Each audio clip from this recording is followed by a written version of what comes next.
നമ്മളൽപ്പം പിന്നിലേക്ക് പോവുകയാണ്. വളരെ പ്രധാനപ്പെട്ട ചില വസ്തുതകൾ തെളിഞ്ഞു വരുന്നുണ്ട്. ശബരിമല ശ്രീകോവിലിൽ സ്വർണം പൊതിഞ്ഞത് 1998 എന്നതാണ് ചരിത്രം. സ്വർണ്ണപ്പാളികൾ കൊണ്ടാണ് ശ്രീകോവിൽ പൊതിഞ്ഞത്. ആകെ 30.3 കിലോ സ്വർണമാണ് ഇതിനു വേണ്ടി അന്ന് 1998 ഉപയോഗിച്ചത്. ദ്വാരപാലക ശില്പങ്ങളിലടക്കം ഈ സ്വർണ്ണപ്പാളികൾ പൊതിഞ്ഞു എന്നതാണ് അന്നത്തെ വാർത്തകൾ ഉൾപ്പെടെ പരിശോധിക്കുമ്പോൾ വ്യക്തമാകുന്നത്. 2019 ഈ സ്വർണ്ണപ്പാളികൾ ചെമ്പ് പാളികളായത് എങ്ങനെയാണ്? അതിന് പിന്നിൽ പ്രവർത്തിച്ചത് ആരാണ്? അതിൽ അട്ടിമറിയുണ്ടോ എന്ന വളരെ സുപ്രധാനമായ ചോദ്യമാണ് നിലനിൽക്കുന്നത്. സ്ക്രീനിൽ 1998 മാതൃഭൂമി പത്രം കാണാം.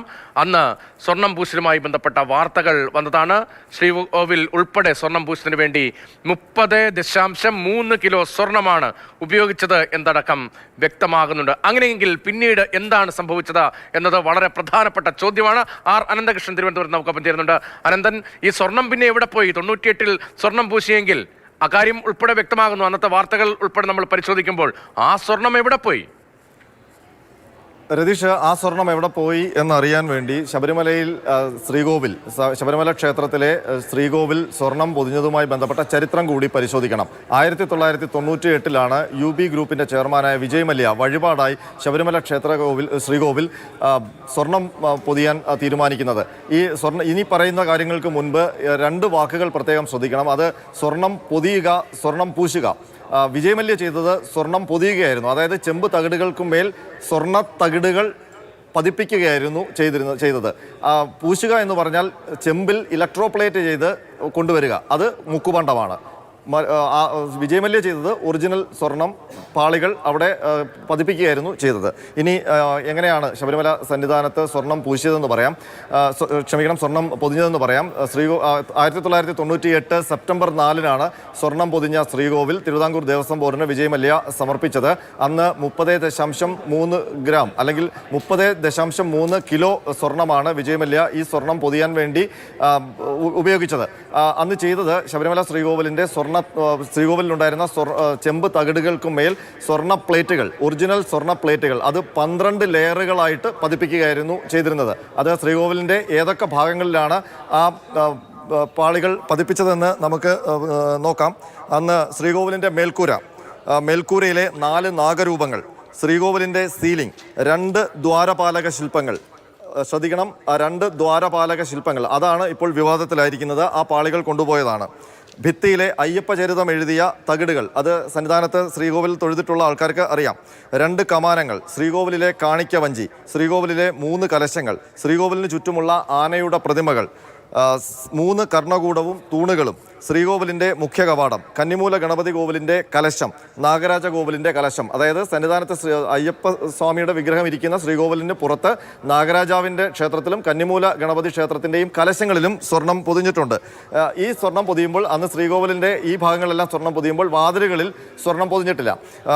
ഇതിന് ആധികാരികമായ തെളിവെന്ന് പറയുന്നത് അന്ന് വിജയ് മല്യ നടത്തിയ വാർത്താ സമ്മേളനം തന്നെയാണ്. അതിനൊപ്പം ഇക്കാര്യങ്ങളെല്ലാം മാതൃഭൂമി അന്ന് റിപ്പോർട്ട് ചെയ്തിട്ടുണ്ട്. അത് അന്ന് സ്വർണം ശബരിമല ശ്രീകോവിൽ ഇന്ന് ഏറ്റെടുക്കും. ശബരിമല ശ്രീകോവിലിന് സ്വർണം പൂശിയാൽ പൂർത്തിയായി. സ്വർണം പൂശിയ ശ്രീകോവിൽ വെള്ളിയാഴ്ച ദേവസ്വം ബോർഡ് ഏറ്റെടുക്കും. ഇത് 1998 സെപ്റ്റംബറിൽ വന്ന പത്രമാണ്. പ്രമുഖ വ്യവസായികളായ UB ഗ്രൂപ്പിന്റെ ചെയർമാൻ ഡോക്ടർ വിജയ് മല്യ വഴിപാടായാണ് ശബരിമല ശ്രീകോവിലിന് സ്വർണം പൂശിയത്. തമിഴ്നാട്ടിലെ പല ക്ഷേത്രങ്ങളുടെയും ചുവട് പിടിച്ചാണ് ശബരിമല ശ്രീകോവിലിലും സ്വർണം പൂശിയതെന്ന് വിജയ് മല്യ പത്രസമ്മേളനത്തിൽ പറഞ്ഞു. 30.3 കിലോഗ്രാം സ്വർണം ഇതിനായി വേണ്ടി വന്നു. സ്വർണം പൂശൽ 3.5 മാസം കൊണ്ട് പൂർത്തിയായി. ശ്രീകോവിലിന്റെ മേൽക്കൂര, 4 നാഗരൂപങ്ങൾ ഉൾപ്പെടെ സീലിംഗ്, ശ്രീകോവിലിന്റെ പ്രതിഷ്ഠിച്ചിരിക്കുന്ന അയ്യപ്പ ചരിതം എഴുതിയ തകിടുകൾ, 2 ആർച്ചുകൾ, കാണിക്കവഞ്ചി, ശ്രീകോവിലിലെ 3 കലശങ്ങൾ, ഉപക്ഷേത്രത്തിലെ പ്രതിഷ്ഠകളായ കന്നിമൂല ഗണപതിയുടെയും നാഗരാജാവിന്റെയും 2 കലശങ്ങൾ, ശ്രീകോവിലിന് ചുറ്റുമുള്ള ആനയുടെ പ്രതിമകൾ, 2 ദ്വാരപാലകന്മാർ, ശ്രീകോവിലിലെ 3 കർണകൂടവും തൂണുകളും, ശ്രീകോവിലിന്റെ മുഖ്യ കവാടം എന്നിവയാണ് സ്വർണം കൊണ്ട് പൊതിഞ്ഞത്. ഇത് 98 ഇനി അന്ന് ഈ വാതിൽ സ്വർണം കൊണ്ട് പൊതിഞ്ഞിരുന്നില്ല. അത് പിന്നീട് ആ സ്വർണം പൊതിയുന്നത് 2019 2019 വാതിലുകൾ സ്വർണം പൊതിയുന്നത്. അന്ന് ചെയ്തത് നിലമ്പൂർ തേക്ക് കൊണ്ട് പുതിയ വാതിൽ നിർമ്മിച്ച് അതിൽ ചെമ്പ് തകിടുകൾ സ്ട്രക്ചർ ഉണ്ടാക്കി അതിനുമേൽ സ്വർണം പൊതിഞ്ഞു എന്നാണ് രേഖകളിൽ കാണുന്നത്. അതിനുവേണ്ടി 4 കിലോ സ്വർണം പൊതിഞ്ഞു എന്നാണ്. അന്ന് ഈ സ്വർണം പൊതിയാൻ വേണ്ടി വഴിപാടായി നൽകിയ കുറച്ച് ഭക്തന്മാരുണ്ട്, വ്യവസായികളാണ്. ആ വ്യവസായികളായ ഭക്തരുടെ കൂട്ടത്തിൽ ഒരു പേര് ശ്രദ്ധേയമാണ്. അത് ഉണ്ണി തിരുമേനി എന്നൊരു പേരാണ്. അതാകണം ഇപ്പോഴത്തെ ഉണ്ണികൃഷ്ണൻ പോറ്റി എന്ന് വേണം മനസ്സിലാക്കാൻ. ഏതായാലും ശബരിമല ശ്രീകോവിൽ 98 സ്വർണം പൊതിയുകയാണ് ചെയ്തത്. ഇലക്ട്രോപ്ലേറ്റ് ചെയ്ത ചെമ്പ് അവിടെ കൊണ്ട് വെക്കുകയല്ല, അതായത് മുക്കുമണ്ടം കൊണ്ട് ശ്രീകോവിൽ പൊതിയുകയല്ല ചെയ്തത്. ഒറിജിനൽ സ്വർണ്ണപ്പാളികൾ കൊണ്ട് ശ്രീകോവിൽ പൊതിയുകയാണ് ചെയ്തത്. ആ അന്ന് 98 സ്വർണ്ണപ്പാളികൾ കൊണ്ട് പൊതിഞ്ഞിരുന്ന ദ്വാരപാലക ശില്പത്തിലെ ആ സ്വർണ്ണപ്പാളികളാണ് 2019 ഒരു ഉത്തരവിലൂടെ, അതായത് ഇന്ന് രാവിലെ മാതൃഭൂമി ന്യൂസ് പ്രശാന്ത് കൃഷ്ണ പുറത്തുവിട്ട രേഖയിലൂടെ ചെമ്പ് പാളിയായി മാറിയത്. ഇപ്പോൾ ആ സന്നിധാനത്തിരിക്കുന്നത് ദ്വാരപാലക ശില്പത്തിലെ സ്വർണ്ണ അങ്കി എന്ന് പറയുന്നത് അത് ഇലക്ട്രോപ്ലേറ്റ് ചെയ്ത, അതായത് ചെമ്പിൽ 10-30 കിലോ ചെമ്പിനകത്ത് 2-3 പവൻ സ്വർണം ഇലക്ട്രോപ്ലേറ്റ് ചെയ്ത മുക്കുബണ്ടമാണ്, തനി മുക്കുബണ്ടമാണ്. അപ്പോൾ വിജയ് മല്യ അവിടെ കൊണ്ടുവച്ച സ്വർണം എങ്ങോട്ട് പോയി? അതിന് സംബന്ധിച്ച് വിജയ് മല്യ ശബരിമല ശ്രീകോവിൽ സ്വർണം പൂശിയതിൻ്റെ അതുമായി ബന്ധപ്പെട്ട എത്ര സ്വർണമാണ്, അത് എവിടെ, ആ സ്വർണത്തിൻ്റെ കൃത്യമായ രേഖ അത് ദേവസ്വം ബോർഡിൻ്റെ കയ്യിലുണ്ടോ? അതാണ് ഇപ്പോൾ ഉയരുന്ന ചോദ്യം. പ്രശാന്ത്, വളരെ പ്രസക്തമായ ചോദ്യമാണത്. കാര്യങ്ങൾ വ്യക്തമാവുകയാണ്. അനന്തരം കൃത്യമായി എങ്ങനെയാണ് ഈ സ്വർണ്ണപ്പാളി അവിടെ സ്ഥാപിച്ചത്, എങ്ങനെയാണ് സ്വർണം പൂശൽ നടക്കുന്നത്, അതിൻ്റെ കൃത്യമായ വിവരങ്ങളാണ് വിശദീകരിച്ചത്. പ്രശാന്ത് കൃഷ്ണ കൂടി നമുക്കൊപ്പം ചേരുന്നുണ്ട്. പ്രശാന്ത്, അപ്പോൾ ചോദ്യമുയരുന്നത് എ പത്മകുമാർ ദേവസ്വം ബോർഡ് പ്രസിഡന്റായിരുന്ന കാലത്ത് എങ്ങനെയാണ് ചെമ്പ് പാളി എന്ന് രേഖപ്പെടുത്തി വീണ്ടും സ്വർണം പൂശലിന് വേണ്ടി കൈമാറിയെന്നതാണ്. ഇപ്പോൾ അവിടെ സ്വർണം പൂശലല്ല ആദ്യം നടന്നത് എന്ന് കൃത്യമായി തന്നെ അനന്തൻ വിശദീകരിക്കുകയായിരുന്നു. അങ്ങനെയെങ്കിൽ അതിന് മുകളിലുണ്ടായിരുന്ന സ്വർണം അതിന് മുൻപാണെങ്കിൽ തന്നെ എവിടെ പോയി? അതോ ഈ ചെമ്പുപാളി എന്ന് പറഞ്ഞ് കൈമാറുന്ന സമയത്താണോ അതിലുണ്ടായിരുന്ന സ്വർണം നഷ്ടമായത്, അല്ലെങ്കിൽ ആരെങ്കിലും തട്ടിയെടുത്തത്, തുടങ്ങി ഒട്ടേറെ സംശയങ്ങളുണ്ട്. ഈ സമയത്ത് എന്താണ് അപ്പോൾ സംഭവിച്ചത്? അനന്തം പറഞ്ഞു നിർത്തിയതെന്ന് ഞാൻ തുടങ്ങാം രതീഷ്. അതായത് ഈ കാണുന്ന ഉത്തരവ് ഇതാണ് 2019 അന്നത്തെ ദേവസ്വം ബോർഡ്, അതായത് എ പത്മകുമാർ പ്രസിഡന്റായ ദേവസ്വം ബോർഡ് ഇറക്കിയ ഉത്തരവ്. ഈ ഉത്തരവിലാണ് 1998 വിജയ് മല്യ സ്വർണം പൊതിഞ്ഞ 2 ദ്വാരപാലക ശില്പങ്ങളിലെ ആ കവചം അത് ചെമ്പായി മാറിയത്. ഈ ഉത്തരവ് എന്തിനാണ് ഇറക്കിയത്? 2019 അന്നത്തെ ബോർഡ് നേതൃത്വം ഈ ഉത്തരവ് ഇറക്കിയത് ഈ ദ്വാരപാലക ശില്പം സ്വർണം പൂച്ചുന്നതിന് വേണ്ടിയാണ്. അത് സ്വർണം പൂച്ചുന്നത് എന്തിനാണ്?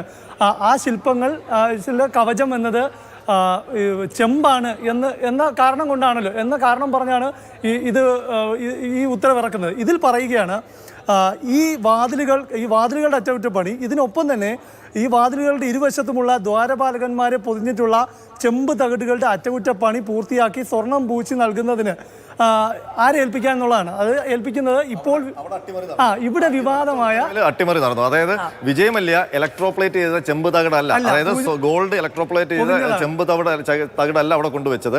അവിടെ ഒറിജിനൽ, അതായത് ചെമ്പ് പാളിക്ക് മുകളിൽ ഒറിജിനൽ 12 ലെയറായിട്ട് സ്വർണം പൊതിഞ്ഞ ഒരു കവചമാണ്.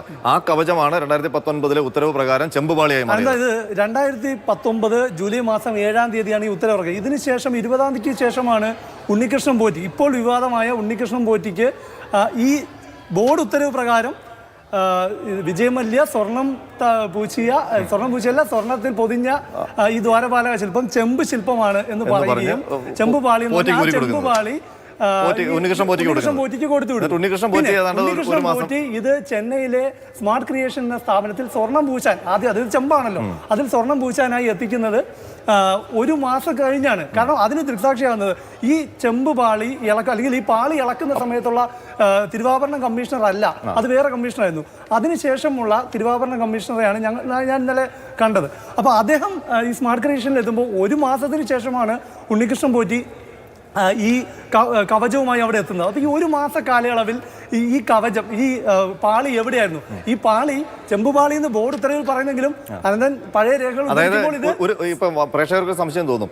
ഈ ദേവസ്വം ബോർഡ് ഉത്തരവിൽ പറയുന്നത് 2019 ദ്വാരപാലക ശില്പങ്ങളിലെ ചെമ്പ് പാളി സ്വർണം പൂശാനായി ഉണ്ണികൃഷ്ണൻ പോരിക്ക് കൊടുക്കുന്നു എന്നാലോ. അതെ. അപ്പൊ അതിന്റെ അർത്ഥം ആ ദ്വാരപാലക ശില്പങ്ങളിൽ അതുവരെ ഉണ്ടായിരുന്നത്, ഈ 2019 ഉത്തരവ് വരെ ഉണ്ടായിരുന്നത് വെറും ചെമ്പ് പാളികളാണ്. ചെമ്പുപാളികളാണ്. ഉണ്ണികൃഷ്ണൻ പോറ്റി കൊണ്ടുപോയിട്ട് വേണം അത് സ്വർണം പൂശാൻ. അപ്പോൾ രതീഷ് ശ്രദ്ധിക്കൂ, അട്ടിമറി. വിജയ് മല്യ സ്വർണം പൊതിയാൻ കരാറെടുക്കുമ്പോൾ ശബരിമല ശ്രീകോവിലിൽ ഏതൊക്കെ സ്ഥലത്താണ് ഈ സ്വർണം പൊതിഞ്ഞത്, ശ്രീകോവിലിലെ ഏതൊക്കെ പ്രതിമകളിലാണ്, ഏതൊക്കെ സ്ഥലത്താണ് സ്വർണം പൊതിഞ്ഞതെന്നുള്ള കൃത്യമായ രേഖയുണ്ട്. അന്ന് അത് മാതൃഭൂമി പത്രവും റിപ്പോർട്ട് ചെയ്തതാണ്. ശില്പങ്ങളിലടക്കം സ്വർണം അതെ അതെ പൊതിഞ്ഞിട്ടുണ്ട്. അത് ഈ പ്ലേറ്റ് ചെയ്തതല്ല, സ്വർണം പൊതിഞ്ഞിട്ടുണ്ട്. അങ്ങനെയെങ്കിൽ 2019 സ്വർണം പൂശാൻ വേണ്ടി കൊടുത്തുവിടുമ്പോൾ അതിന് മുകളിൽ സ്വർണം ഉണ്ടായിരുന്നിരിക്കണം അല്ലേ? ഉറപ്പായിട്ടും അതിന് മുൻപേ തന്നെ ആ സ്വർണം ഇളക്കി മാറ്റിയിട്ടുണ്ടാകണം. ഉറപ്പായിട്ടും. അതായത് പിന്നെ വിജയ് മല്യ ദ്വാരപാലക ശില്പങ്ങളിൽ സ്വർണം പൊതിഞ്ഞിട്ടുണ്ട്. പക്ഷേ 2019 ദേവസ്വം ബോർഡ് ഉത്തരവിൽ പറയുന്നു ദ്വാരപാലക ശില്പങ്ങളിൽ സ്വർണ്ണപ്പാളിയില്ല, ചെമ്പുപാളിയാണെന്ന്. അപ്പോൾ ആ സ്വർണ്ണം